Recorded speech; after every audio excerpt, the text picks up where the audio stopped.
नमस्कार, स्वागत है आप सभी का एक बार फिर से आपके अपने चैनल बोलचाल तमिल भाषा में। मैं हूँ उमा। इस वीडियो में आज हम तमिल में रोज़मर्रा की ज़िंदगी में इस्तेमाल होने वाले 32 शब्दों वाले वाक्य सीखने वाले हैं।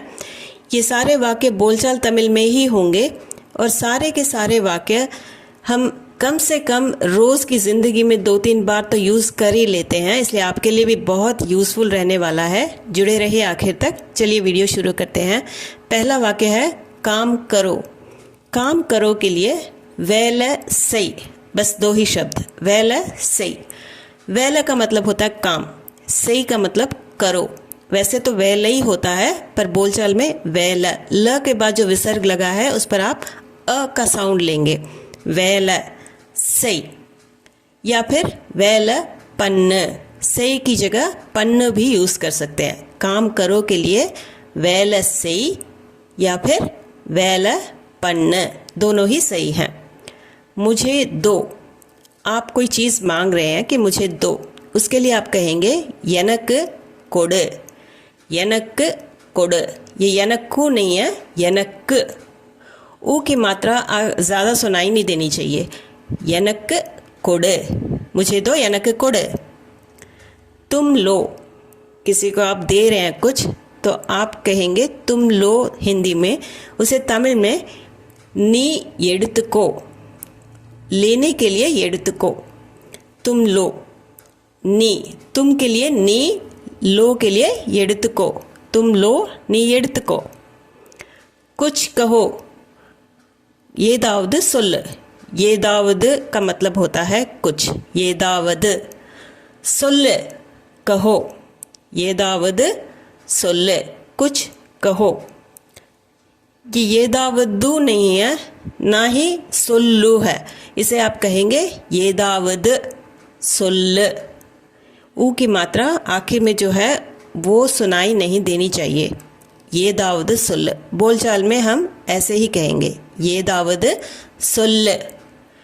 इसे पकड़ो, किसी को कोई चीज़ पकड़ा रहे हैं और कह रहे हैं इसे पकड़ो, उसके लिए आप कहेंगे इद पिड़ी। इद पिड़ी, इदा का मतलब होता है इसे, पिड़ी का मतलब होता है पकड़ो।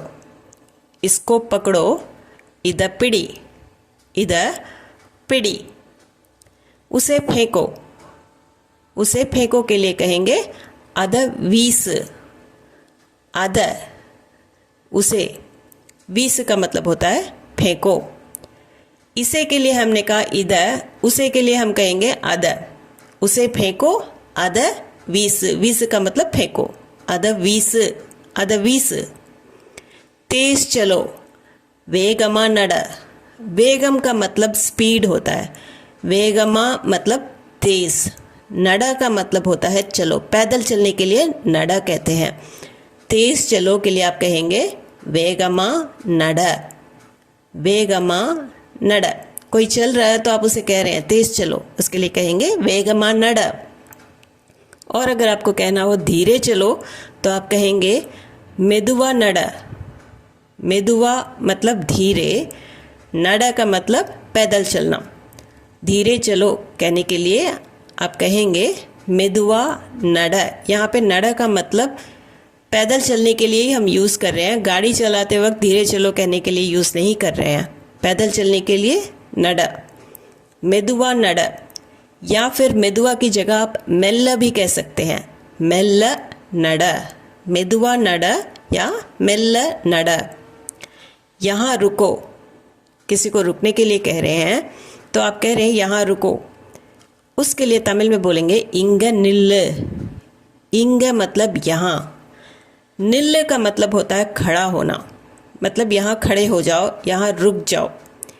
रुकने के लिए जब आप कहते हैं तो निल्ल का मतलब होता है यहाँ पे रुकना, इस जगह पे रुकने के लिए निल्ल कह रहे हैं हम। वैसे निल्ल का मतलब खड़े होने के लिए भी होता है, इंग निल्ल, यहाँ रुको। जल्दी आओ, सीक्रम वा। सीक्रम का मतलब होता है जल्दी, वा का मतलब आओ। सीक्रम वा, जल्दी आओ, सीक्रम वा। सीक्रों जो है हम सीक्रम लिखते हैं, पर जब बोलचाल में हम बोलते हैं तो उसे सीक्रों वा, सीक्रों वा।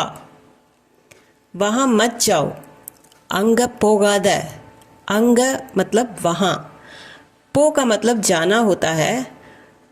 पो जब कहते हैं तो जाओ के लिए कहते हैं। पोगाद, ये आद आदू जब आखिर में लगता है तो ये नेगेटिव में बदल जाता है। वहाँ जाओ के लिए अंग पो कहते हैं, वहाँ मत जाओ अगर कहना हो तो अंग पोगाद, आद लग जाता है, अंग पोगाद। ठीक हो जाएगा, सरी आइडो। कोई चीज़ खराब हो गई है या फिर कोई समस्या आ गई है तो आप कहते हैं कि ठीक हो जाएगा, तो उसके लिए कहेंगे सरी आइडो। सरी का मतलब ठीक, आना आइडो का मतलब होता है हो जाएगा। आगुम होने के लिए कहते हैं, ठीक हो जाएगा फ्यूचर टेंस में जब हम कहते हैं तो उसे कहेंगे सरी आइडो, सरी आइडो। जाने दो, पोगटम विडो। कोई रुक नहीं रहा है हमारे कहने पर, चला जा रहा है तो हम कहते हैं जाने दो से, या फिर कोई चीज़ गुम गई है तो जाने दो, तो उसे कहेंगे पोगटो विड। पो का मतलब जाना होता है, जाने दो कहने के लिए पोगटो विड। विड का मतलब छोड़ना होता है, पर जब हम तमिल में एक्सप्रेस करते हैं जाने दो को, उसे कहेंगे पोगटो विड, पोगटो विड, पोगटो विड। चुप रहो, पेसाम इर। पेसर्द मतलब बोलना होता है, पेसाम मतलब बिना बोले, तो पेसाम इर का मतलब होता है रहो। चुप रहो कहने के लिए आप कहेंगे पेसाम इर, पेसाम इर। अब आप किसी के कह रहे हैं कि बोलो मत, चुप रहो, उसे कहेंगे पेसाम इर। शांत रहो ये कहने के लिए आप कहेंगे अमैदिया इर, अमैदिया इर। अमैदी का मतलब होता है शांति, अमैदिया मतलब शांत, इर का मतलब होता है रहो। शांत रहो के लिए अमैदिया इर। ये जब हम किसी को कहते हैं कि ज़्यादा टेंशन मत लो, आप शांत हो जाओ, तो आप कहेंगे अमैदिया इर, शांत रहो, अमैदिया इर, अमैदिया इर।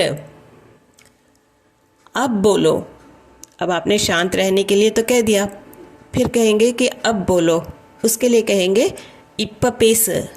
इप्प मतलब अब, पेस का मतलब बोलो। अब बोलो के लिए इप्प पेस, इप्प पेस। जिद मत करो, पिडिवादम पिडिक्याद। पिडिवादम का मतलब होता है जिद, पिडिवादम। पिडिक्यर्द मतलब पकड़ना, कोई जिद पकड़ के बैठ जाता है तो उसे कहते हैं जिद मत करो। यहाँ पे हम लिख रहे हैं जिद मत करो, मतलब ये कि पिडिवादम पिडिक्याद, जिद मत पकड़ो, ऐसा मीनिंग निकलता है, तो उसके लिए पिडिवादम पिडिक्याद। पिडी का मतलब पकड़ना होता है, सो जिद मत करो के लिए पिडिवादम पिडिक्याद, पिडिवादम पिडिक्याद। धीरे बोलो, मेदुआ पेस। हमने पहले भी देखा धीरे चलो के लिए हमने कहा मेदुआ नडा, अब धीरे बोलो कहने के लिए हम कहेंगे मेदुआ पेस। मेदुआ का मतलब होता है धीरे, पेस अर्ध मतलब बोलने के लिए हम यूज़ करते हैं। धीरे बोलो कहने के लिए मेदुआ पेस, या फिर जैसे हमने पहले भी देखा मेदुआ की जगह मेल्ला भी कह सकते हैं, मेल्ला पेस, मेदुआ पेस। ऊंचा बोलो, कोई धीरे बोल रहा है, आप कह रहे हैं कि ऊंचा बोलो, ज़ोर से बोलो, तो उसके लिए सत्तमा पेस। सत्तम मतलब शोर होता है, पर जब आप कहते हैं सत्तमा पेस तो उसका मतलब है ज़ोर से बोलो या फिर ऊंचा बोलो, उसके लिए आप कहेंगे सत्तमा पेस। कुछ मत बोलो, येदुवों पेसाद। येदुवों का मतलब होता है कुछ, पेसर्द मतलब बोलना। फिर से यहाँ पे आद लगा है तो वो नेगेटिव में बदल जाता है। बोलने के लिए पेस, पेसाद का मतलब होता है मत बोलो, कुछ मत बोलो। ये कहने के लिए आप कहेंगे येदुवों पेसाद। लिखते हैं येदुवुम, पर बोलते समय येदुवों पेसाद, येदुवों पेसाद। तुमसे होगा, उन्नाल मुडियों। उन्नाल मतलब तुमसे, मुडियों का मतलब हो सकता है। तुम कर सकते हो, तुम किसी को विश्वास दिला रहे हो। आप किसी को विश्वास दिला रहे हैं कि आपसे होगा, तो आप कहेंगे उन्नाल मुड़ियो, तुमसे होगा उन्नाल मुड़ियो। तुमसे नहीं होगा उन्नाल मुड़ियाद। आपने देखा कि होगा कहने के लिए हमने कहा मुड़ियो, नहीं होगा कहने के लिए हम आद लगा रहे हैं, मुड़ियाद। उन्नाल मुड़ियाद, तुमसे के लिए उन्नाल, नहीं होगा मुड़ियाद, उन्नाल मुड़ियाद। इसे देखो, इदई पार। इदई मतलब कि इसे, पार का मतलब होता है देखना। इसे देखो कहने के लिए आप कहेंगे इदई पार। आप किसी दुकान पर हैं, कोई कपड़ा सेलेक्ट कर रहे हैं, तो किसी को कह रहे हैं, कोई सेलेक्ट करने की कोशिश कर रहा है तो कह रहे हैं इसे देखो ये अच्छा है, तो कहेंगे इदई पार। आप किसी भी सिचुएशन में ये यूज़ कर सकते हैं, इदई पार। चित्र बनाओ कहने के लिए पडम वरई। पडम का मतलब होता है चित्र, वरई का मतलब लकीरें खींचना। तो चित्र बनाओ कहने के लिए पडम वरई। यहाँ पे पडम चित्र के लिए कह रहे हैं, वैसे फ़ोटो के लिए भी पडम कहते हैं। तो चित्र बनाओ कहना हो तो पडम वरई, पडम वरई। मुझे दिखाओ, चित्र बनाने के लिए कह दिया, अब दिखाने के लिए कह रहे हैं मुझे दिखाओ। यनक काट, यनक मतलब मुझे, काट का मतलब दिखाओ। ये काट शब्द आप याद कर लीजिए, क्योंकि दिखाने के लिए अक्सर ये यूज़ होता है। कुछ भी दिखाने के लिए आप कहेंगे तो कहेंगे काट। अब अगर आप कपड़े की दुकान पे एक साड़ी दिखाओ कहना चाहते हैं तो कहेंगे साड़ी दिखाओ, साड़ी काट, यनक काट, मुझे दिखाओ। यहाँ खेलो, इंग विளையாடு। बच्चों से कोई जगह दिखा के कह रहे हैं कि यहाँ खेलो, उसके लिए कहेंगे इंग विளையாடு।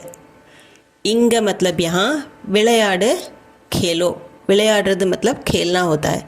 यहाँ खेलो कहने के लिए इंग विளையாடு।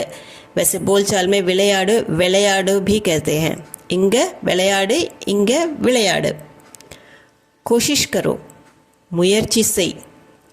मुयर्ची का मतलब होता है कोशिश। आप याद कर लीजिए ये शब्द, मुयर्ची का मतलब कोशिश होता है। कोशिश के लिए हम कहते हैं मुयर्ची।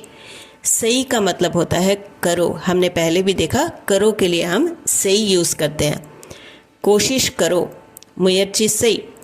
या फिर सही की जगह पन्न भी यूज़ कर सकते हैं, मुयर्ची पन्न, मुयर्ची सही, मुयर्ची पन्न। डरना नहीं चाहिए, भयपड़कूडाद। भयम का मतलब होता है डर, जैसे हम भय कहते हैं ना हिंदी में, वही। भयपड़ मतलब डरना, कूडाद नहीं चाहिए। ये आद आ गया फिर से, तो नहीं चाहिए, डरना नहीं चाहिए। नेगेटिव सेंटेंस है, नहीं चाहिए, डरना नहीं चाहिए कहने के लिए, इसलिए आद लगाया हमने। भयपड़कूडाद, भयपड़कूडाद, डरना नहीं चाहिए, भयपड़कूडाद। जल्दी सो जाओ, उसके लिए सीकरों तूंग। सीकरम का मतलब होता है जल्दी, तूंग सोने के लिए कहते हैं। अब जल्दी सो जाओ कहने के लिए आप कहेंगे सीकरों तूंग। सीकरम लिखते हैं बोलते समय, फिर से मैं आपको बता रही हूँ, सीकरों, सीकरों तूंग। बोलचाल में जब हम फास्ट बोलते हैं तो सीकरम तूंग ऐसे नहीं कहते, सीकरों तूंग। खुश रहो, बड़े जब आशीर्वाद देते हैं बच्चों को, खुश रहो, उसके लिए कहते हैं संतोषमायर। संतोषम का मतलब होता है खुशी, संतोषमा मतलब खुश। इर, जब आप इर लगा देते हैं तो संतोषम की जगह संतोषमायर। खुश रहो कहने के लिए आप कहेंगे संतोषमायर, संतोषमायर। उम्मीद है ये वीडियो आपको पसंद आया होगा। इस वीडियो के संबंध में अगर आपके मन में कोई संदेह या प्रश्न हो तो ज़रूर कमेंट सेक्शन में कमेंट करके बताइएगा। आपके संदेह को दूर करने के और प्रश्नों के उत्तर देने की पूरी कोशिश करूँगी। और अगर आप हमारे चैनल पर नए हैं तो सब चैनल को ज़रूर सब्सक्राइब कर लीजिए, सब्सक्राइब बटन दबाकर। और अगर ये वीडियो आपको पसंद आया हो तो लाइक बटन भी दबा दीजिए एक बार, और ज़्यादा से ज़्यादा शेयर कीजिए। किसी को तमिल सीखनी हो या कोई तमिलनाडु में नया आया हो तो उन्हें तमिल की ज़रूरत पड़ सकती है, उन तक ये वीडियो ज़रूर पहुंचा दीजिए। तो मिलते हैं एक और वीडियो में। Thank you for watching.